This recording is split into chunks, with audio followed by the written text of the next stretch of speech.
The Honourable Leader of the Opposition. Mr. Speaker, we need more housing. In the 10 years since my friend Mr. Trudeau took office, prices have quadrupled. First-time homeowners have given up. The people are stuck in housing hell. How is the Prime Minister going to fix the problem he and his Liberal crony government have put this country into? The Honourable Prime Minister. Thank you, Mr. Speaker. We Liberals are here for the great people of Canada. The Liberal government has historically put more money in the pockets of Canadians, allowing people to live on the sidewalks of our major cities is just one of the affordable new options our new immigrants have when landing in our beautiful country of Canada. But please, my friends, let's be clear. Housing is not a federal issue. The Honourable Leader of the Opposition. Mr. Speaker, we need more housing! Since Trudeau took office, prices have crashed on regular, hard-working people. Canadians, how is the Prime Minister going to fix the hellscape he and his Liberal government have created? The Honourable Prime Minister again. Mr. Speaker, 1,932 Canadians just received a check for $422 to help them pay for more alcohol and cannabis in these extraordinary times. Just another one of the ways that our Liberal government is helping Canadians.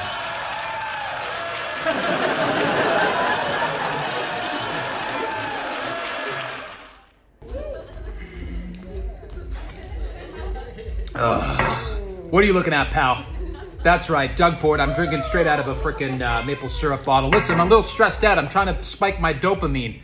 Everyone knows the Ford family, we're like cockroaches. We're hard to kill, right? But I swear to God, the noose is tightening on my neck right now. Everybody wants me to build fucking houses. Houses, houses, houses. Fucking Trudeau, this idiot, he's letting 500,000 immigrants to Ontario over the past 12 months. We built 65,000 units of housing. The builders, they say they can't build any faster. They don't have enough electricians. They don't have enough plumbers. Interest rates are too high. What the hell am I supposed to do about it? You know? But listen, at least I'm getting a few $100 million kickbacks from these same developers because I'm opening up the greenbelt.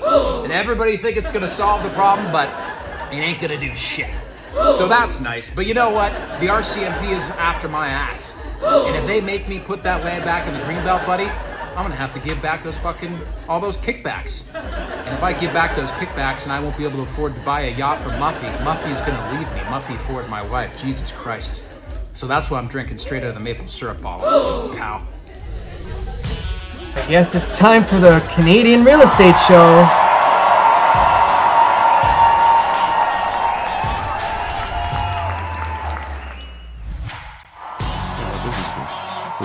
I think our heads are at the right height. All right, TK. Oh shit! Did you see what that was that, video? Daryl? Who uploaded that video? Where did those guys? How did they get you to do that? Were you at gunpoint? I don't even know. That wasn't me. That wasn't You kidding you? me? No way. Was that Holy cow, you? You wouldn't do that. No way. I wouldn't do that stuff. Look how risk short my hair is. There's no way that was me. My I don't wear professional glasses. career. I wouldn't ruin it on that. I wouldn't garbage. ruin my reputation on that stuff. Jeez. Wow. Thanks to GUNDOBAD and Jason G on TikTok More to for come. Helping us out. Yeah. Check out our new channel. Number one of many. Real estate show skits. What a Holy smokes. What a craziness. Just to add a little bit of craziness to all of the craziness. We're already crazy enough. I love it. TK, what a week. Lots going on, right? What do you got for me this week, Daryl? I mean, I feel like so you much for educate you. me now. Like you're just out there and I'm just, putting one foot in front of the other, I don't shoveling dirt, chopping wood, carrying water. But you're out there just stacking blocks. What's going on? I'm blasting machine guns. I'm all over the place. You know what? So I went to me and my wife went away this weekend, had a nice little getaway without the dog and the kids and everything. It was very nice. We ended up in Kitchener on Saturday, and it's kind of sad. Kitchener's hell on earth, if you ask me. I mean, we were walking around the downtown, and the crackheads outnumbered the normal people like 2 to 1 easily. Pretty scary. I Yeah, like heard about those things. it's like really I heard bad. And there's Brantford is like that as well too. Brantford. But I've been There's watching 10 cities there. I've in been watching Kitchener. videos. I've been watching videos on like just all the American cities and all that kind of stuff. I'm not watching the whole thing. I just kind of like click on them and then YouTube puts it in my feed. Yeah. But you a lot know, of shit going on. it's quite the village out there for people to live on the streets. Do you think people want to live in tent cities? It doesn't seem like it would be the best choice if you were thinking clearly. But I guess there are outside factors these days that are making it harder. But guess what? I don't know if you went outside yet today, but it's getting a little nippy out there. This I was outside last night. Yeah, this won't be as good an option in the next few weeks, and that has to have some kind of ramification. Like honestly, they're not going to stay in the tent cities. Those tent cities are going to migrate indoors somewhere, right? And they? Why don't they just stay Where? indoors, like where they go in the winter time? At least the Canadian tent people. Why don't they just stay there all winter? Why do they need to migrate? So because they get kicked out. No, this might lead to a theory, Darryl, that there's some people who enjoy the outdoor vagrant lifestyle. They may, but they're in the wrong place right now. They need to move. Well, if I'm going to be living outside, I'm not going to go to some remote location where there's nothing around. I'm going to go downtown. If I were to if I were to be homeless, I would move to Santa Barbara. When I was in Santa Barbara, how are you going to get across the border? Look, you're very resourceful when you're desperate, all right? But I would move to Santa Barbara because when I was in Santa Barbara, there was a lot of guys living on the beach underneath the pier, and they seem to be having a really good time. And the weather there is pretty awesome. Can I tell you how good some of them have it? So we went to this really great breakfast place. I forget what it was called. It was really cute. Had way too much food. And my wife was like, we have to go give this to somebody. Right. So we were driving around downtown, like looking for the right person to give the rest of this meal to. Right. Yeah. And so my wife's sweetheart, she gets out of the car, goes up to this guy, says, hey, honey, would you like some food? And the guy looked up from what he was working on and he goes, no, I'm okay. Thanks a lot.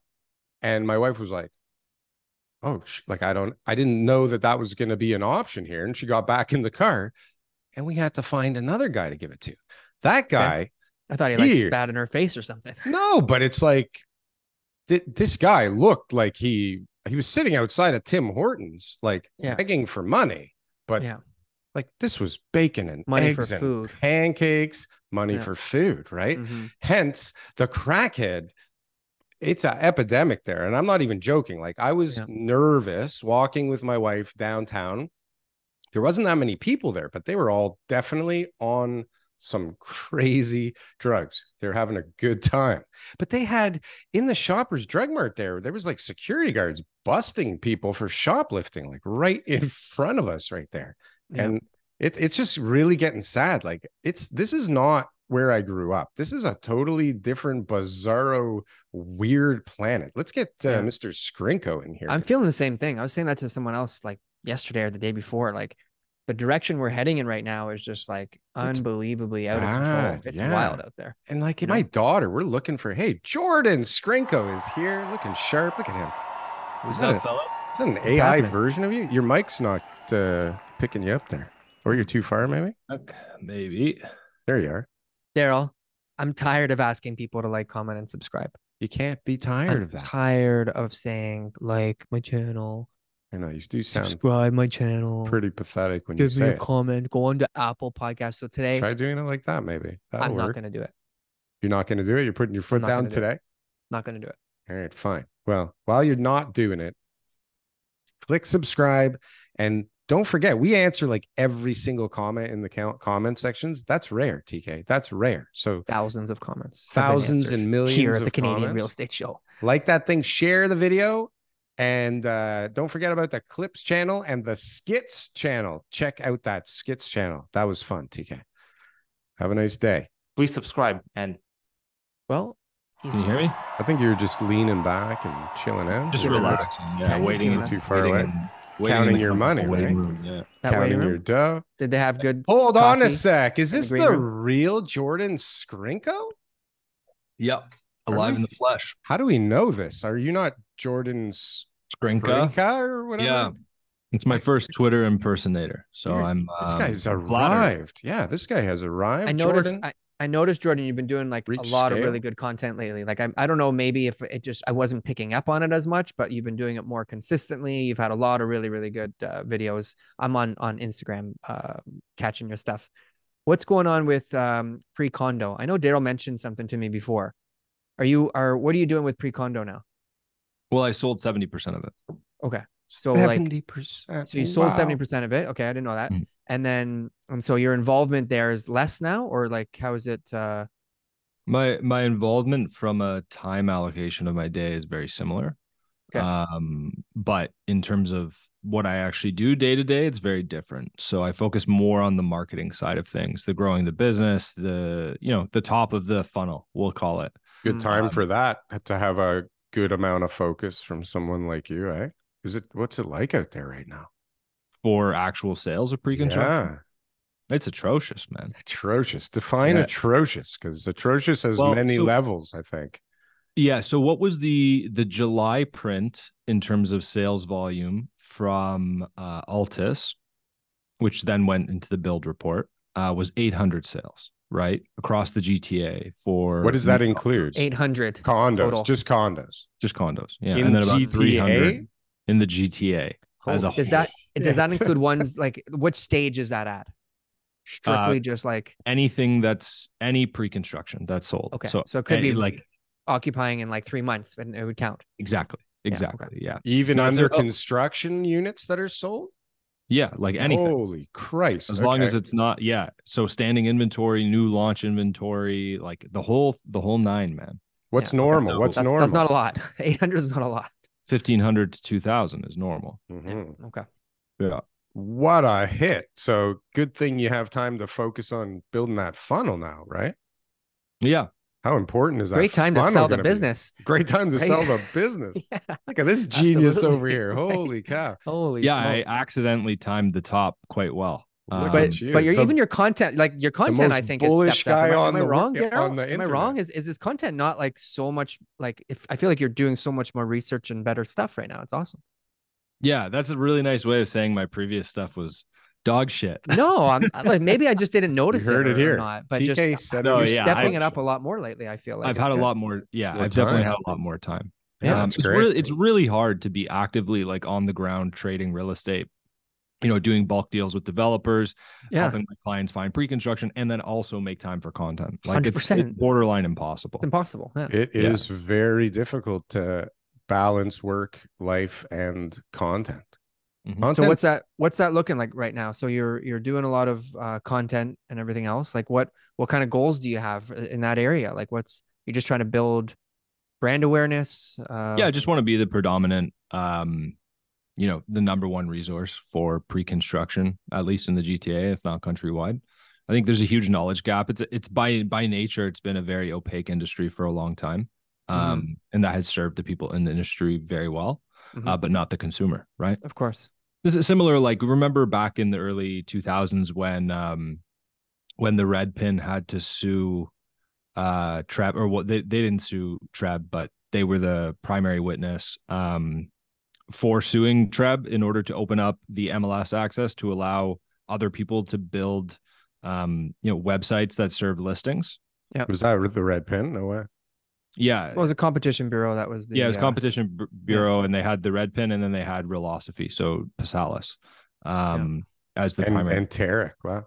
Yeah. So basically, like that was spurred because again, like all the data was held by one group, and they decided, you can't just publish sold data. You can't have a website. There's only one way to get listing information. And of course, like from a consumer standpoint, that's a horrible place to be for, the biggest industry in Canada, being real estate, to be so closed off. And so I think pre-construction is just the next step of that, right? Because it's very opaque. It's very hard to get information. It's very difficult to know what's sold, what's not sold, what percentage of a building is sold. Like it's all just you're trusting what people are telling you. But there is new data. Remember, Darryl, I showed that with you recently. There's data, but it lags. RealNet has It got lags. sales on it. Jordan, Yeah, I'm sure you've it's- explored that more than me, but I did it once. For bullshit. Yeah, Darryl. real net. Even Altus is fantastic if you pay for it, but the problem is Altus is self-reported. Yeah, it's all bullshit. Yeah, they do their own research. Mhm. Like they, Yeah. right? Like Altus will call you and be like, "Hey, you sold this deal or you did some sort of transaction. We want to know what's going on." Real net, I think, does the same thing, right? That's for land, or that's for actual transactions. But Any like, commercial or anything that's different than but your Precon typical. doesn't really go into a transaction, like it's not closed until so much later. So it's like on a So- list somewhere, and they go, "Hey, how did you do? Oh, we sold 65%. Thank when you. you say Have a nice day." Okay, right? so when you say self-reported, Jordan, you're talking about developers Yeah, reporting it as which opposed is actually to an interesting point because Okay. we were talking about earlier how atrocious the current sales volume is because those 800 sales Are they real? in July are self-reported. Self-reported shit.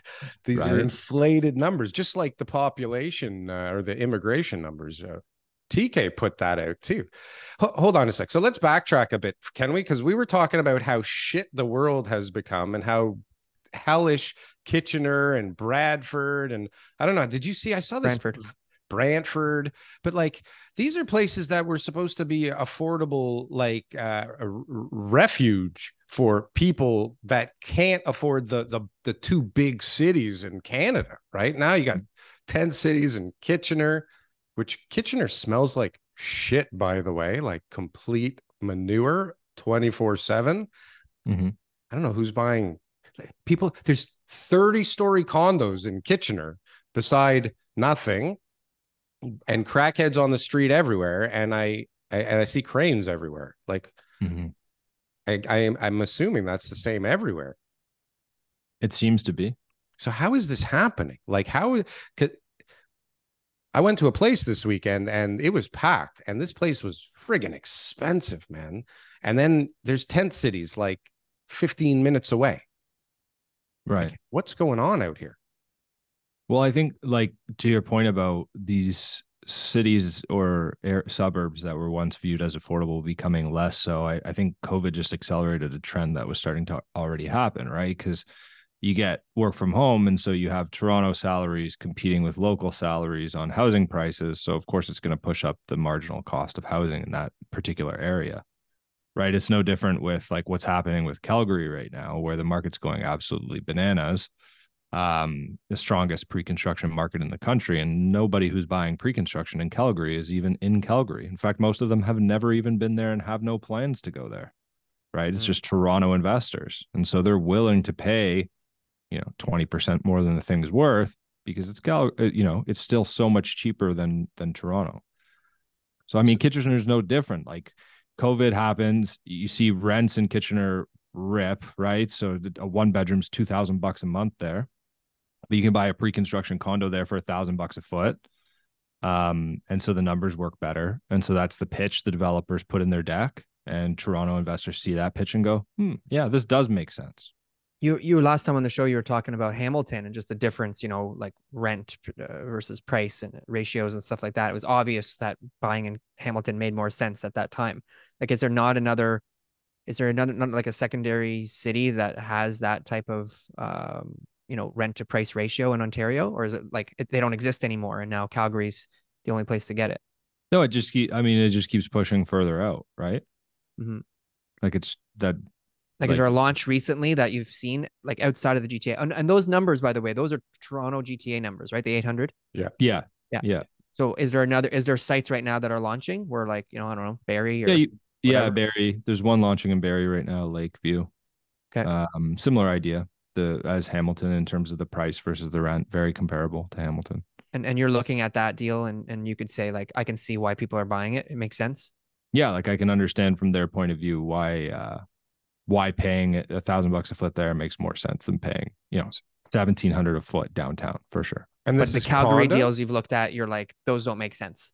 No, I mean, they make sense. They do make sense, right? From a number standpoint. I mean, they're cash flow neutral, in some cases, cash flow positive. Mm-hmm. It's just interesting to me, like, to have a relatively illiquid asset that's a 5-hour, 4-hour flight away from you Like I get it. The developers are offering property management and whatnot, but it seems like a little bit of hysteria around getting your hands on a Calgary pre-construction. Like I don't think it's the right move for everyone, right? Yeah. It's just this weird thing in Canada where like somebody has an extra 50 to 100K and they're like, what do I do with it? Like it's got to be real estate. It's like, no, it doesn't have to be real estate. Like you don't have to buy a condo. There's other investment vehicles, but for whatever reason in Canada, that's just what everybody jumps to. I was talking to a receiver. It works well for me. I love that assumption. Keep making that assumption, Canadians, because it benefits me. I was talking to a receiver. So they took a property over like 10 years ago in New Brunswick. It was like a high-end rental, right? And obviously, things didn't go so well. High-end condo building. They sell 1 unit a year.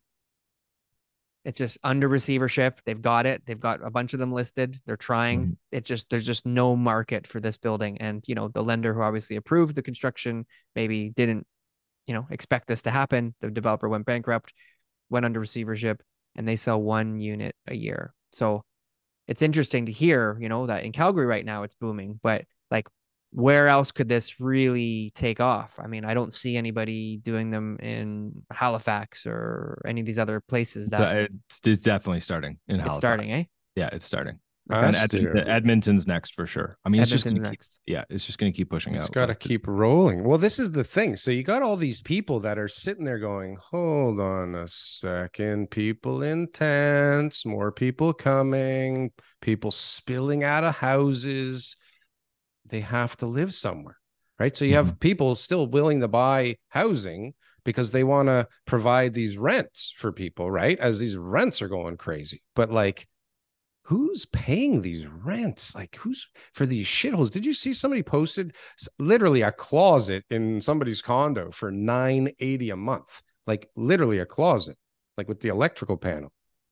Are you a real estate agent and you're looking to make a change anywhere in Ontario? Guess what? We're hiring. Franklin Associates, #1 team in the GTA for all RE/MAX teams, #1 team for all teams from all companies for number of units sold throughout Toronto. So if you're looking to make a change, best decision I ever made was to join Franklin Associates. Go to jointeamleo.com and we can set up a call. Please subscribe. And well, like it's somebody's front closet. It's actually really messed up because the average condo rent in Toronto is now $3,000 for 677 square foot. Like that's the average, right? That's crazy. So, but like $3,000 a month, like that's 3,600 or 36 G's a year. Like, so in falling in line with the 30% of your gross income, like you're talking about a salary of $110,000, $120,000 a year for your average. I mean, what's 677? Like that's an older 5-10-year-old 1+10, right? Got to be earning 110 to 120 to comfortably afford it. Now, obviously, we know people are not comfortably affording anything right now. They're stretching away without help. Like it's not uncommon to see people, spending 40-50% of their income on rent. So you are seeing people stretch way outside of that 30% rule, you could call it, right? But I mean, yeah, that rule's out the window, man. That rule is long gone. Well, the landlords aren't throwing that rule out the window. The landlords right now are tighter than ever. They don't want people in their units. They're like 10%, like they want to make sure that you and your cousins and your uncles and everybody is going to be on the hook if you don't pay, because people are nervous to rent to people right now. And you have options. You got 10 people bidding on a rental unit. So it's like, I'm going to be as selective as I need to be. For sure. And by the way, the amount of applications that are totally fraudulent is through the roof. It's like 40% of the applications I see roll it. Like we've got like in the last month and a half, we've done like 30 or 40 leases. Yeah. And I see the applications because our brokerage has a WhatsApp group and we share stuff, and it's like the fake ones. Yeah, and some of them are so poorly faked. It's remarkable. Like this is somebody's first day in Photoshop. Yeah. Unbelievable. But you have to, because look, if you're starting out here, even if you make 20 something bucks an hour and work full-time hours, you make 40 grand a year. And if there's two of you doing that, that's 80 grand a year. And guess what 80 grand a year gets you? I don't even know if it's like groceries now is 80 grand a year. If you want to even eat remotely decent food. Like, I'm not kidding. Like the grocery store is insane. I can't even go in there anymore. And I told my wife, don't tell me how much you paid every time you come back, because I don't want to know. Like, you literally, I don't understand how people are doing this. Like, food prices doubled. They really doubled. Maybe more than doubled. It's insane. So hold on a sec. Sorry, I got off track. Rentals. Okay. I saw somebody at Bathurst and Richmond offering rental guarantees as an incentive at $7,667 per month. Explain how this works to me, Jordon. I don't understand. Yeah. So we're seeing it on some sites like $7 per square foot per month. And it's like the current market rate in that area might be $450. So how is the developer offering it? Now, some clients, and I've heard it from people, they'll read that as, well, the developer thinks that that's what the rental market will be on closing, right? So they think they won't be able to pocket it. It's like, no, that's not how it works. Okay. What they do is they take the current market rent versus the rent that they're going to guarantee you. Let's say the difference is $1,000 a month. So let's say your carry on this condo that rents today for $2,500, your carry's $3,500. So they know you're going to be cash flow negative $1,000. They say, let's bridge that gap so people feel more comfortable buying. So let's bring up our rental guarantee to $3,500, even though we know there's no way in hell the market's going to be there on closing. Okay, cool. So we owe these guys $1,000 a month for the 2-year rental guarantee period. So that's $26,000. So that unit that we were going to sell for $600K, let's just mark that thing up to $626. That marginal increase in price doesn't feel like a lot, but the $1,000 a month loss does. And the confidence that we're transferring from us to the buyer, hopefully, is we think the market rate is actually going to be, it's just a creative way of offering a credit on closing. Exactly. Yeah. Right. That's all. And in the case where the market changed last year, when they started offering that, it was because they didn't want to reduce their prices. Yeah. So well, instead, because they couldn't, probably, right? Yeah. So it's the same thing with credit on closing. People always ask me, they're like, why am I getting a 40K credit on close? Like, why that unit that I'm buying for 600, why don't they just mark it down to 560? Like, why are they giving me the 40K credit on close? And I'm like, because it's a separate amendment that the construction lender doesn't see. Yeah. So it's a way of reducing their margin without it actually being on their books. Exactly. Yeah. So Look, the rental guarantees this. are all the same. Look at all these stupidities that have to go on in the background just to keep like the machine moving, because there's so many other stupidities that you got to deke around just to get a goddamn house built in this city.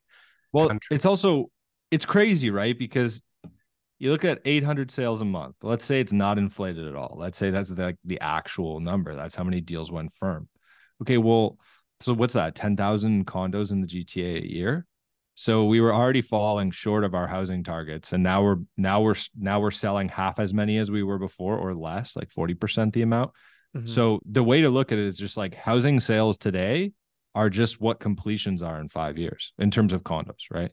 Like whatever's sold today completes in 5 years on average. Right. So if your run rate of sales decreases by half, well, your completion rate in 5 years it actually falls by less than half, because you got to remember, in order to even start construction, you have to hit your 70%, 80% sales.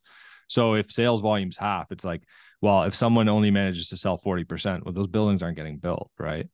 They have to hit their targets. They got to hit unless it's like one of these old Italian builders who self-finance cash and stuff, but that's not that's not the bulk of the product. So I've been watching some of your content, and you've been mentioning that quite a bit. And it's a little bit of a bullish undertone, because really what's going to happen in a few years when we hit this mark? I mean, we've already been in a state of, lack of supply. We've got a lot of supply. This has been a common thing that we've been talking about, like 30,000 units or whatever coming up in 2023. I don't know if they've all completed or how that worked out or not, but it's guaranteed that we're not going to be hitting these numbers in 3-4 years because of this slowdown. And who knows how long this slowdown is going to actually be. Well, hang on a second. Where do we fill the gap? But the 800, is this because there were only 800 available, or like because no one launched and that's all that was on there and the market absorbed it, or people are falling short all over the place? The pool of standing inventory in new construction is deeper than it's been in 5 years. Do you have an idea of what that number is? No, I just know that when I looked at it, I was like, fuck, that's a lot of inventory. That's a lot. That's a good number to have for sure. Standing inventory would be probably a pretty scary number. And I think that's what the benefits of the MLS system is that TREB reports everything under sort of one standard, where when you have these other methods, because like if we were to say there's this many houses for sale, it's just MLS. there could be all sorts of other exclusive arrangements for sale by owners. Like there's a bunch of other stuff that's out there. I'm not saying that accounts for much, but it is out there. And so, yeah, you're right about how to regulate the data and pre-construction. I think there'd have to be legislation where, it would have to be all falling under one sort of umbrella. Otherwise, if it's all just self-reported, we'll never get there. We'll never ever have the information that we should. I think Good luck like with that websites shit. websites were always pretty reliable, right? So if you can get a place like Precondo that has all the available sites in one spot, then that would be the most sort of reputable place for people to look and say, okay, developers have registered here, buyers are looking here, everybody knows that the information on the site is accurate. You need Really, a just the beginning of pre-con how MLS. the MLS probably started, Yeah. however many years ago. You know what compounds what Jordon is saying. So not only are all these projects stalling and won't be available later, because you know what, you could sell those 800 and then they fall apart because the building cancels, right? So those 800 become 0 maybe, or 400 or whatever, right? But then if you look at what Jeremiah, I think Jeremiah posted it this week, like the amount of land sales for residential development, has plummeted, like gone down, like off a cliff. Okay. Guys aren't buying stuff, obviously. Or if they're buying stuff, it doesn't close for a while because you need the time to get it zoned, to get the value for the seller or whatever, right? But nothing is trading except for these dummies over here on the Canadian real estate show. We're financing going is the issue though there, right? Like all the deals that I was doing were VTB deals, unless you're buying a piece of land that is actually worth what you're paying.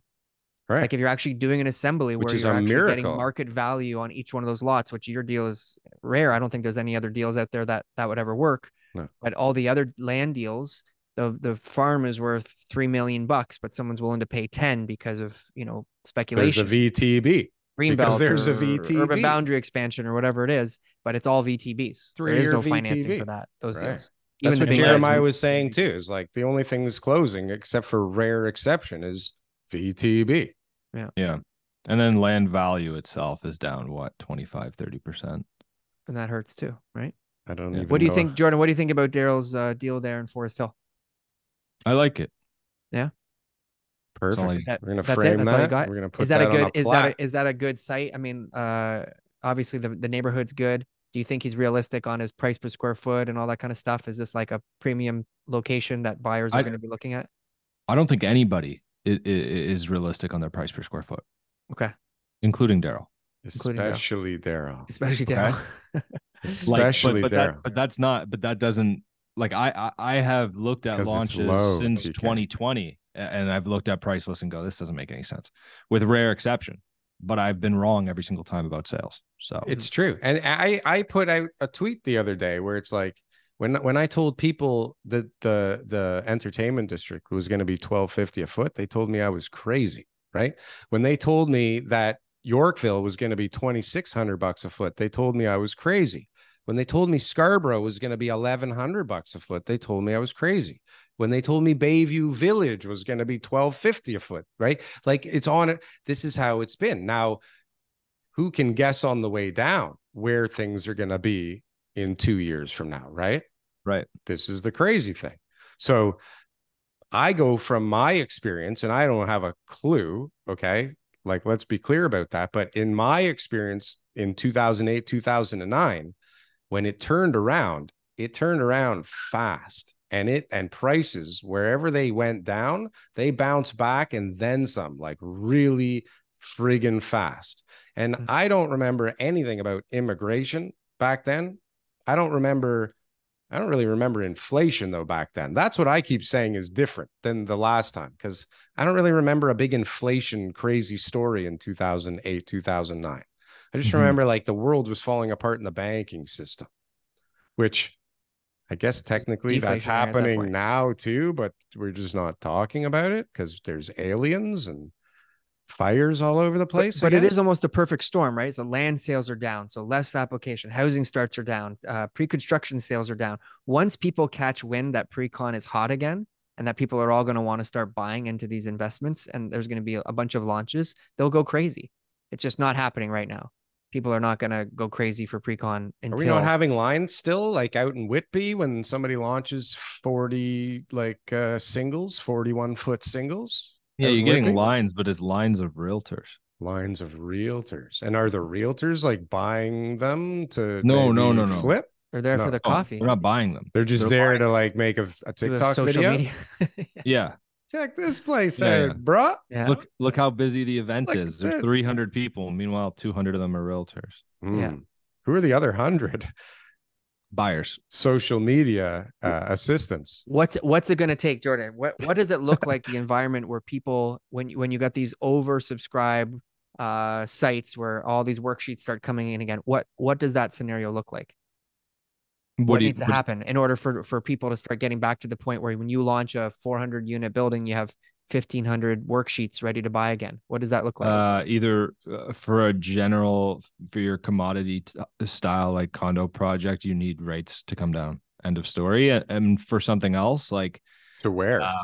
Who knows? But like there will be exceptions to that rule for things like Union City, like something priced really well in an area. What's Union City? Markham or something? Yeah. Markham is good. Well, for whatever reason, we had 8,500 condo sales in the GTA this year. And when you think about it, 25% of them were at one project in Markham.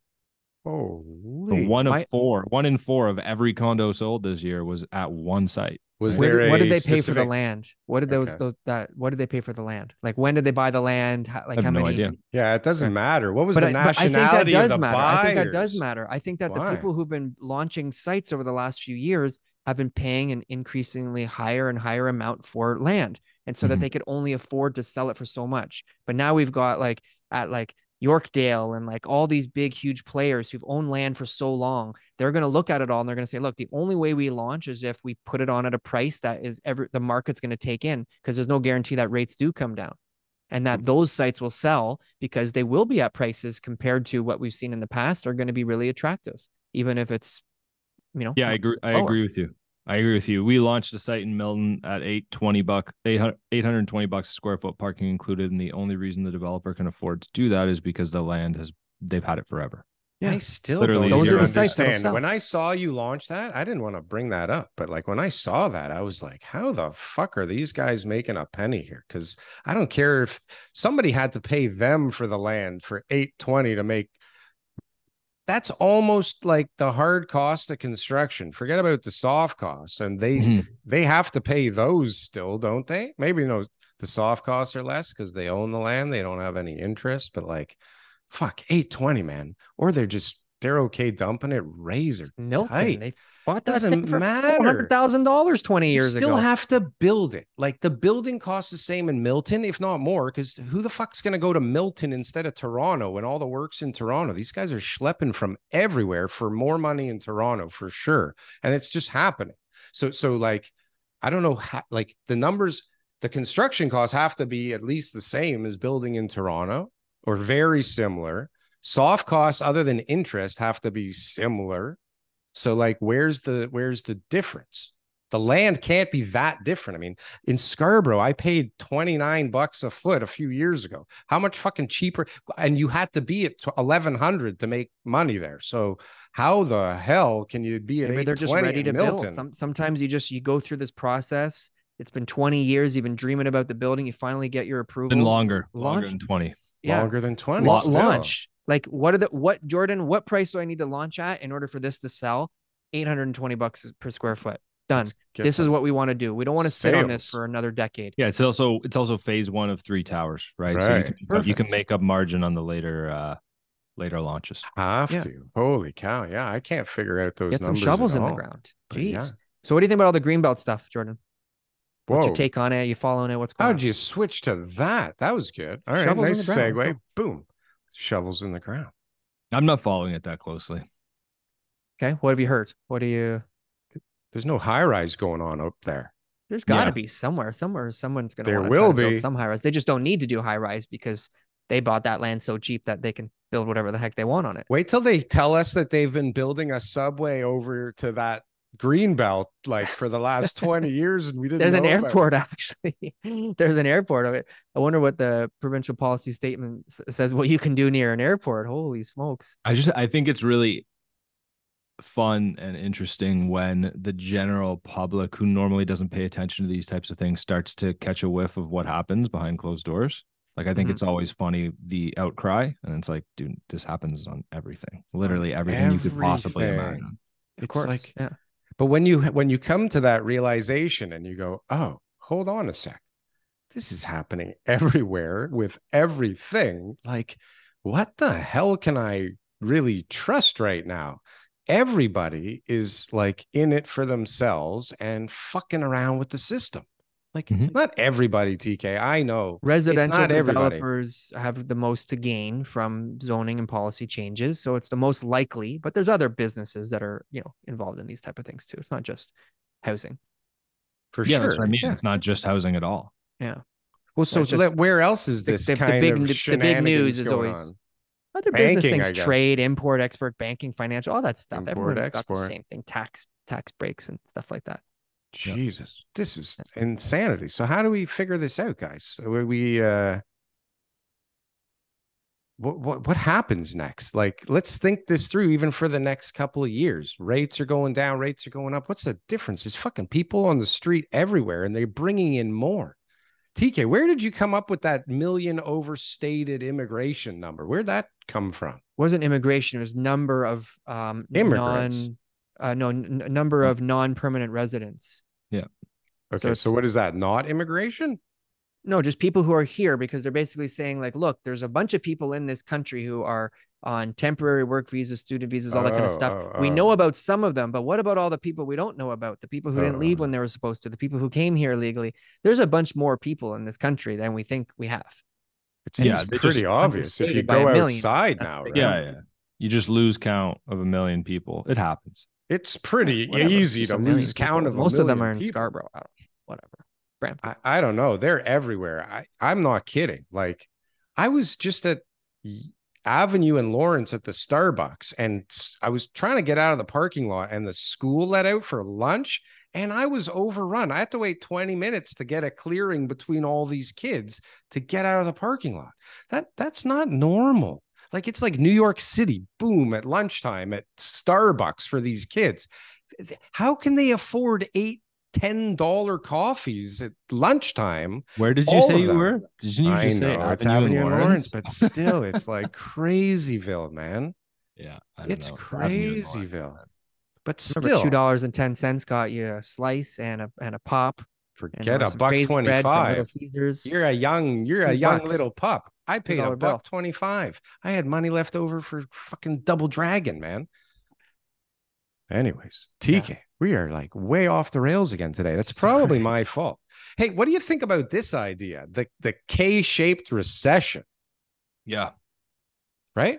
Do we like, because I see some guys that are balling, man. Like, they're out there and they're throwing bills around and they've got bottle service and they're still driving a Lambo and they might still be making a ton of money right now. Like, there's people making a lot of money and there's people getting like fucking hammered. So is that? Well, realtors are getting hammered. So a ton of realtors will leave the industry, especially pre-construction realtors. They're bleeding. Yeah, I don't know. It'll be interesting to see how it all plays out. I think one thing that surprised me is how much cash is just sitting on the sidelines, man. Because the amount when you price an assignment correctly, and I mean, like, you price it like you're motivated and you need to get out of this thing, and you're $100 or $50 a square foot below comparable resale, it moves quickly. They're flocking on you, yeah. Don't you have a million people that have told you, like, when you have a deal, like, give me a shout, I'm ready to go? It's nonstop. Yeah, the list is very deep. Like, we rarely when somebody calls me and needs to get rid of their assignment and they're really motivated and there's a short timeline, so they're like, look, I'm not shopping for value here. I'll eat the commissions. I bought this thing in 2018. It's an amazing deal. It's $800 a square foot on the Queensway. Just get me $800 a square foot back. I'll lose 5%. Like, it doesn't make it to my email list, right? Like, I send it in the team's WhatsApp and someone finds a buyer by lunchtime. Lunchtime. Yeah. So, So 2018, same price per square foot that you purchased it for, swallow the commissions, you can get your assignment sold. oh yeah. Oh yeah. That's interesting Wow. to hear because I see all the postings. I mean, and I'm not doing assignments, so I see all the postings. I feel like nobody's getting their assignment sold, but you just have to have the right product. Look at the PSF, right? Like that's the thing is like a lot of the time you look at these and you're like, all right, you bought at 199 Church and you want me to pay $1,500 a square foot to pick up a studio on Church Street? What are you fucking crazy? Yeah. How much? How much? That you bought in 2020. Care. Like I understand that you paid $1,500 a foot. 1,500, yeah. In 2020, so you're asking me to pay $1,500 a foot, and you're still losing money. But I don't care that you're losing money. I'm still paying way too much. Because resale, that's the metric. Is the resale market right now on Church would be 2/3, and so you want us to overpay by that much. Whereas on the Queensway, you're saying right now price per square foot would be like $850, for example. And so to pick something up at 800, you'd be like, wow, this is a great deal. It's a good deal. Yeah. Exactly. It's like that's the thing. I find it really interesting, right? Because sometimes, like especially first-time assignment buyers, they come to me and they say, like, find me someone willing to lose like half of their deposits or their whole deposits. And it's like that's the wrong way to look at a deal. Yeah. It's sort of like if you were shopping for a resale home in a neighborhood, you're like you found two you really like and you told your realtor, like, look it up on Geo Warehouse. I'm going to buy the one from the guy who's making the least money, but you don't care what year they bought it, right? So somebody bought in 1990 and it's paid off, and somebody else bought in 2019 and so they're almost breaking even, and they're like, all right, I'll buy like that's not really indicative of value that you're getting as a buyer. Right. Like what's more important, so like, you know, in that example I just gave, well, it has nothing to do with the seller's profit or loss. It has to do with the fact that 199 Church was purchased in 2020 and, you know, 859 the Queensway or whatever was purchased in 2017. So of course there's more value in paying 5% above original price on the Queensway in that scenario than there is paying 10% below original price at Church, right? Like it's just because the timeline's just better. So it's funny that you said that, because whenever I'm looking to buy something, my first question to the realtor is always like, send me the Geo Warehouse. And it's always because I want to know what they paid. But anytime I ask them, what did the last person pay? They're always very guarded with that. And I think that should be public information, quite honestly. I guess it is kind of now on some of those sites. I guess how Sigma shows it now. But I think that's such an important metric when you have time to negotiate a deal, that's something that you should look at. But I guess when you have to doesn't put in equate a bid, to any value though. Like if they paid $2 or they paid $2 million, it doesn't make it worth any more or less, right? Doesn't make it worth any more or less, but in a certain situation, it can give you insight as to what they might be willing to, you know, be okay with if their circumstances dictate that they need to sell now. So you mentioned something. You said first-time assignment buyers. So there's some people who just don't understand how this works. So there are people who get it and that they're coming to you and they're saying, look, here's resale. This is what I want to see. So I know I got built-in equity day one when I close. And what's the closing on those? Like how far away are retail occupancy? It depends. It depends on how long interim occupancy is going to be, right? Okay. But so sometimes 2018 would mean soon. If it's 2018. Yeah. So these are the more experienced people who are actually buying assignments. So would you say that that's the bulk of the people with the cash right now coming in? Or is like, they're like, we know what we're doing. This is what we're looking for. And with cash, with actual cash, or are they leveraging the people buying now? Cash. It's almost always cash with assignment buyers. Cash with when you say cash for the whole purchase price, or are you just talking about all the deposits? The deposits plus profit if there is any profit. Okay. That's what I would assume too. Yeah. Makes it easy, right? It gets really hairy when you start to talk about, you know, I'll pay you profit on final closing after we managed to get the 80-20 improved. Like it gets hairy. So it's always better just to have the cash on hand when it comes to an assignment. So, but how much money are people putting into the equity into these deals to make them cash flow or to make them break even after all their expenses? It's basically the same as resale. You're at 35. If you want a cash flow, you're at 35. 40. You can cash flow at 35% now with today's 40, rates 40, and prices. Really? Yeah, depends on where it is, but yeah, especially in these 905 condos. Oh. and you're buying below market. What kind of essentially. return are people willing So to you're- take on this shit now? You're closing and you're looking at equity, just like any other investor in Toronto has been for the last 10 years. Is they're not looking at cash Appreciation flow, they're looking still? at my equity. Am I getting that appreciation? So that, Today they are? well, that's what he's saying. It's like they have to put down 35%, right? Yeah. The cash flow, or to be at least neutral. And so when they're buying, they're getting in this built-in equity right away, because where resale is today, they're buying it below that price per square foot. And so that's their strategy. And as long as they can put enough money in to be able to break even, they're happy, because they obviously feel bullish on the market long term. They're going to hold on to something. I would think that the people willing to buy now would at least be like using fundamentals and cash flow, at least, for Christ's sake. Not in Toronto. This is just fucking crazy. Really? Even now? That's so nuts, guys. Like, Even the multifamily stuff is still at like crazy low cap rates that I'm seeing. Every once in a while, I'll see something at 5 or above, but there's always a catch. People are just still out there buying properties and willing to sink their cash into Toronto real estate, and also the appreciation on rents too. I think that this must be something, Jordon, that people are forecasting rent increases a lot more into their pro forma, because 23% year over year. I think that's something that you're going to be relying on over the next few years. Even if rates continue to go up and prices come down, you're thinking in your head, well, right now I'm getting 2,700 and 29 and 31, no rent control. All that stuff is all a big factor in these newer projects. Mm-hmm. That you got to take into consideration. So, but do we think that like for the next few years that prices are going to continue to go down? Like, do we really think, like, imagine how high interest rates have to go to really push this thing down? I don't know if you looked at the stats. I think there's still a lot of pain in the market to go through. I think there's still a lot of people who are not going to make it out alive. That's the K-shape thing that I'm talking about. Like, there's not that much to sell at the moment, even though everybody's saying there's a flood of inventory. I looked at the numbers. Like, they look the same as last month. I don't know what flooded from the month before. It's like 100 more active listings than the previous month.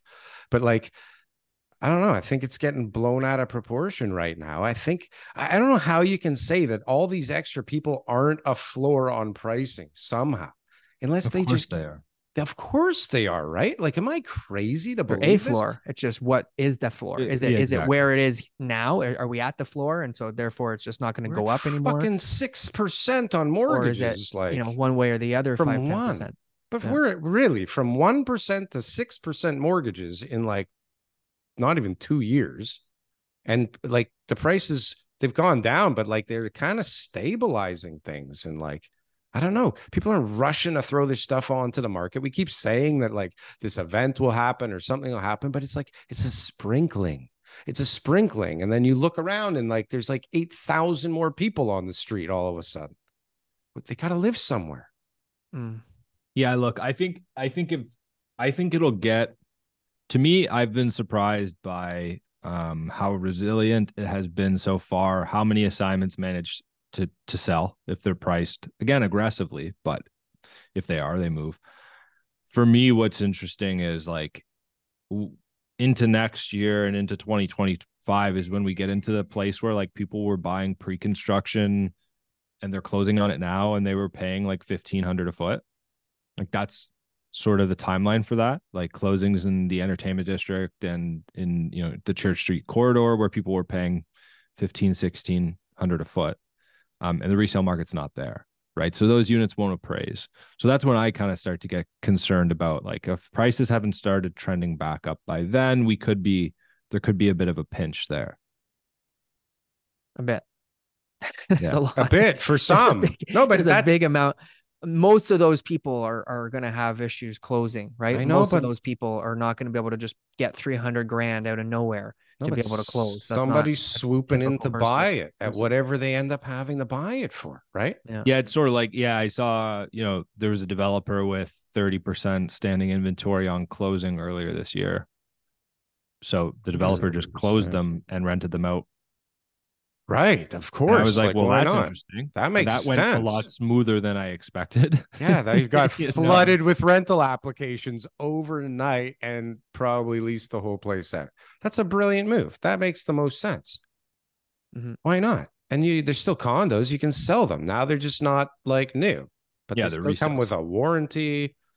How does the warranty work on that, actually? That's an interesting because it was Potentially. occupied. But yeah, Because look, it was occupied. I don't think it really matters. The reality is the developer just continues to rent them out and hold them until they think the prices are where they want it to be. For like, people forget, like 85 what's the address? 825 Church, right where Church meets Young. You get that right beside the Canadian Tire. You got 825 Church. I think what did it complete like 10 years ago, 12 years ago? Anyways, the developer's still holding rentals, like a The lot one of to the east, just east of Young. yeah. Conservatories building there. Conservatory, yeah. Well, they can hold anything Yeah, it's forever. It conservatory. doesn't You can- matter. I was at a building. I was at a building this week. It's in Malvern. It's like a real like crap building, right? And it's Malvern, great Malvern. area. Yeah. So the guy owns the unit, and he's got obviously a condo, typical condo, but the developer owns a bunch of units in the building. Now it's about 30, 40 years old. And so they just held on to them, and maybe they sold it off a few different times, and this holding company just maintained these buildings, but it was always a mixed building of there's all these rentals and all these condos in between. And then the developer just renovated all the units and is now selling them all off. And it's increased the value of everybody's units, because there's like nice, beautiful units where they all probably used to sell for 300. Now they're going for 500, 600.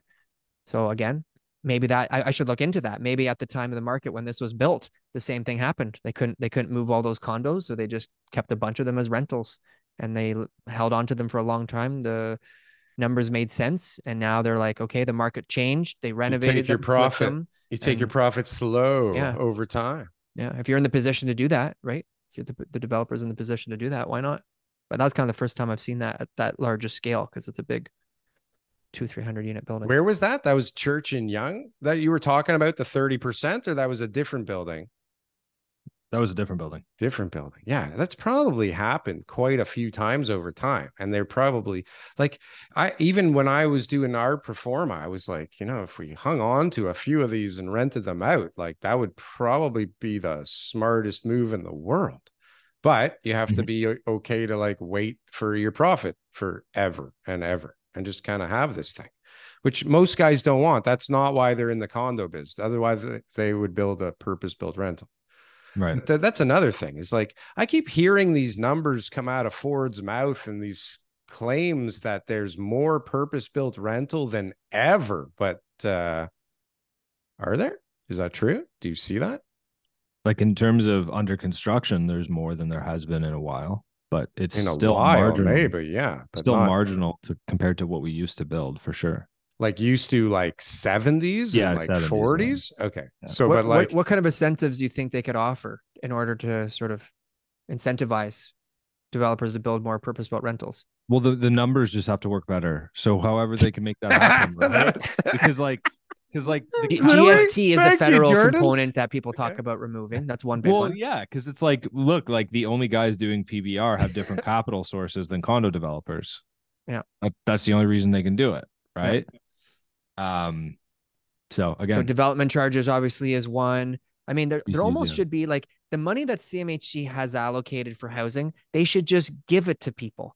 They should just give it to a developer and say, like, look, we're going to cut out 10% of your cost to build this building because you're going to do a better job than we are. And that's what the billions of dollars that they keep earmarking for more housing should be used for. yeah, maybe if they like did the infrastructure with the infrastructure tax dollars that they're supposed to do, instead of bleeding all the money account somewhere into the LRT for the last 15 years. Yeah. Like, what the fuck? Take that LRT money and like build the LRT, for Christ's sakes. And like, just what's the number of Section 37 dollars that is sitting in like the government's coffer now? Like, it's some crazy it's like $1 billion number. like That's a lot. It's like, what is going on over there? It's like just this big dumb party of idiots just throwing money around at the wrong stuff everywhere. It's like, how do you not hit the target ever, guys? How do you always fucking hit the wrong target? They overshoot it. Yeah. Green belt, man. Like, let's talk about overshooting. Okay. Like, let's imagine some of these discussions. Like, let's not hide it at all. Let's just fucking just be brazen about it and do it, boys. Because like, who cares if we even get caught? That must have been the conversation, the way things went, no? Couldn't have been like, guys, let's keep this under wraps and hire all the best people in the That world. was And like, decades of plan. It was 20 crazy, years Val. of them trying to figure out what to do about it. and right? this is what they came up with. It's I just think it was the best yanks. option. Let's the best just option. steal it in blind sight. Well, we talked about this before in the show about some of the major transit stations that all of a sudden just came out of nowhere and the land had already been sold and been, basically in the hands of the right people. My opinion is the right people who, yeah, sure, they have the most to gain, but they're also the people who are most likely to get it done. If you start opening up this process and you start bringing in all these international investors and they're willing to overpay and do all the, they end up going bankrupt or they build a crappy product or it just never happens. You're better off to go with the tried, tested, and true developers who own all the land in the right locations. They're going to build it better, faster, and we're all going to, appreciate it. I mean, to me, it's a service to society, but no one likes to hear that because they think, well, it should be fair and transparent. Well, fair and transparent isn't always the best thing for us, as citizens. Sometimes it's who's going to get it done the best. oh no, It's you true. did it again, TK. I'm What just kind saying. of crazy statement is that? I'm just letting you know it is. No, I'm telling you, TK, sometimes you get just gotta in line, get it done. bro. Who's gonna get it done the fastest? Who's Yes, gonna get taking it done? CMHC money, giving it to the right people who are gonna build freaking housing. It's so bureaucratic. I agree, This stuff, but man. like, I don't know if you let them buy the land and then release it. I think it has to happen a little differently than that. But yeah, I mean, let the guys who know what the fuck they're doing and have the infrastructure and the employees and the knowledge do the work for sure. I think these are two different discussions. Well, anyways, that's my 2 cents on it. Jordon, Give us some predictions, Jordan, while we end Yeah. the show. What's going to happen? We got 3.5 months left in 2023. What do you see happening with the markets going forward? You got like 30 condo launches happening this fall. What? 27 of which will fail. And by fail, I just mean fail to hit their targets, right? Fail to be a success and whatever. Obviously, people have redefined what success means on condo launch, but I think most of them will fail. Whatever that new metric is, whether it's 50%, 60% on launch, most will fail. Some prices that some of these sites are coming out will surprise some consumers a little bit. It'll still be high. It'll still be considerably higher than resale comparables, but it will be lower than launches that we saw earlier this year and last year because developers are realizing, I mean, you're caught between a rock and a hard place. You either don't launch because you know you cannot sell at the prices you're going to launch at, or you find a way to squeeze your margin down and you launch at lower pricing. And that's your only hope. So some of these prices are surprising. Really? What about incentives? Are they going price instead of incentive, or have they given up on both? More incentives on top of? Yeah, I mean, you got all kinds of creative stuff. Like rental guarantees are like the norm now. The norm. Deposits, are they going up or down? Like what are the deposits? Pushing deposits out as far as absolutely possible. Okay. Same amount, but pushing them stretched. Yeah, stretching them out, okay. Breaking them down into 2.5%, etc. Like that kind of stuff. Okay. Parking guarantee. Parking. What about parking? Like, has that gone up or down? Like, have they taken a hit on parking? No, Parking's I mean, up, right? Because they're doing less always parking taking in a these hit. projects. Yeah, you're doing less parking, so I mean, it's hard to get your paws on parking. Yeah. Everything that's launching downtown So is limited in parking. So is parking prices going up? Yeah. Yeah. General. Okay. Bullish on parking spots. That's interesting. Yeah. Let's go. Yeah. Well, Jordon needs a fourth. Apparently, he's looking for more parking in his building. Can't move because he's got too many cars. This guy. What are your cars, Jordon? What kind of cars? It's not. I don't have anything flashy. It's just I'm just a car. I'm just a car guy. Like I don't know, man. I need 3 spots. This is a problem to have. Yeah. God, can you imagine, TK? I don't even have 2 cars right now. Well, I'm doing something wrong, TK. I envy you. No, I need a car. He's got man. room for 6. But I'm waiting. I hear car prices are coming down. Okay, just to be clear, like I'm not sitting in my ivory tower here. Like one of the cars is a 1989 BMW 325i that just broke. Now I got to replace the engine. It parks really well though. Yeah, it's so small, man. The things like they really built cars a lot smaller back then. Is it a manual transmission? Yeah, but that's fun. That's a fun car. Yeah, it is a good car. It's a good car. So yeah, I think most condo launches this fall will fail. it'll put developers in really tight spots because they're already like they're all launching with their best foot forward. So like if you fail on launch, where do you go? Where do you go? So hold on. The ones you assume will not fail, what is different about them? Why do you assume that they won't? Is it a price thing only? Price and demographic. So I think demographic. For example, I think Bellwood's house will do better than the average launch this fall. What's that? The reason is because it's 111 Strawn. So where Penny's is. And the reason I think it'll do well is because it's a lot of larger suites with terraces. Mm-hmm. It's a mid-rise building in Trinity Bellwoods. And the thing with Bellwoods is you talk to downsizers in Bellwoods and they don't want to leave Bellwoods, right? Mm-hmm. And what is there for condo supply in Bellwoods? Like nothing, right? This sounds familiar, TK. This sounds familiar.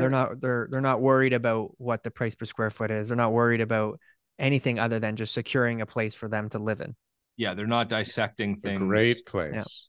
To the same degree as somebody buying a commodity product. Yeah. So this product is not like 400 square foot units for $1,500 a foot or $1,200 a foot. This is like, where are we at price per square foot here?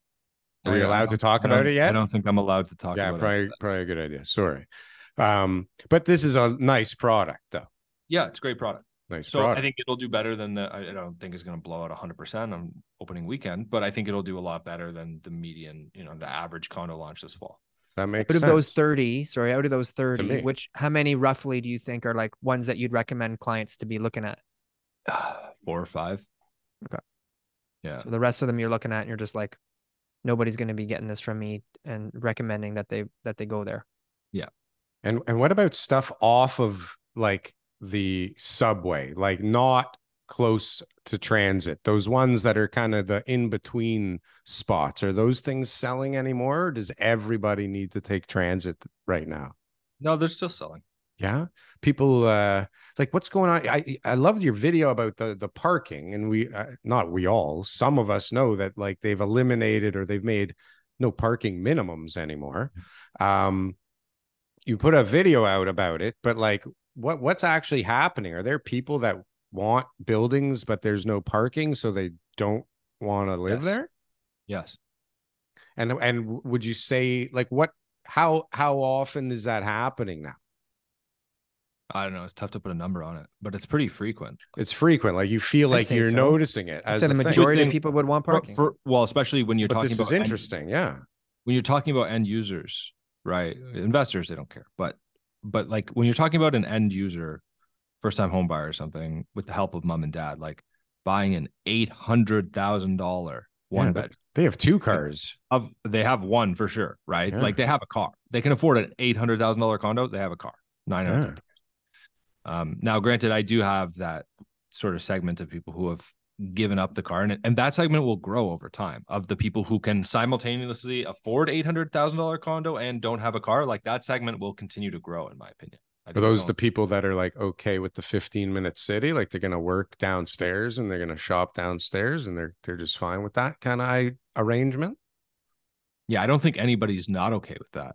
I don't even know why it's a fucking issue, this 15-minute city. I think they're not. It sounds pretty fucking good to me. Yeah, the people who aren't okay with the 15-minute city are not okay with like some other version of the 15-minute city that they've constructed. Right. In their mind, that isn't actually what people are putting forward. I think. I'm all for. Or they have no intention of living in that building, but they just have a problem with change. Yeah. Well, it's like people comment on whenever I talk about any condo building that's being built on Instagram or TikTok or whatever, people always flood my comments with 15-minute city. And I'm like, if you currently live in Toronto, you currently live in a 15-minute city. What are you talking about? What are you talking about? You fucking assholes. What is going on out there? But you can walk to everything in 15 minutes. Is that not by definition? You live in Liberty Village. What can you not get to in 15 minutes? So by definition, we're already there. I don't really understand. I don't understand. Maybe I'm missing the big picture. I'll call up Chris Sky after this episode and get. Oh, we got to get Chris Sky on the show, TK. Get the definition. That would be good. That would be good. Talk to our booking guy. Jordon, we appreciate you as always. Absolutely. See, Jordon we hit 10K on our last episode with Jordon. It's a big deal for us over here, Jordon. I know, you're a big deal over there and everything, but we're small over here. He was considered the secret weapon by the Tom Story Show at one point. Only for us, Secret though. weapon. You're the secret weapon. He's only the secret weapon for us. That's it. That's right. You're our secret weapon, mister. All Let's be He's his straight client's about secret that. weapon. He is the secret weapon when it comes to having insights on the pre-condo market. That's for sure.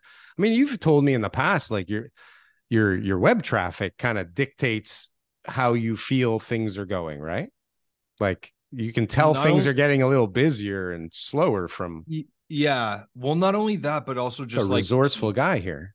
Yeah. Also, just like the actions taken on site can tell you a lot. Like if people are booking sales center appointments versus not, I can always kind of tell. I'm like, okay, it's about to get very, very slow. So that usually it's a little bit of a leading indicator. So it's something I like to watch.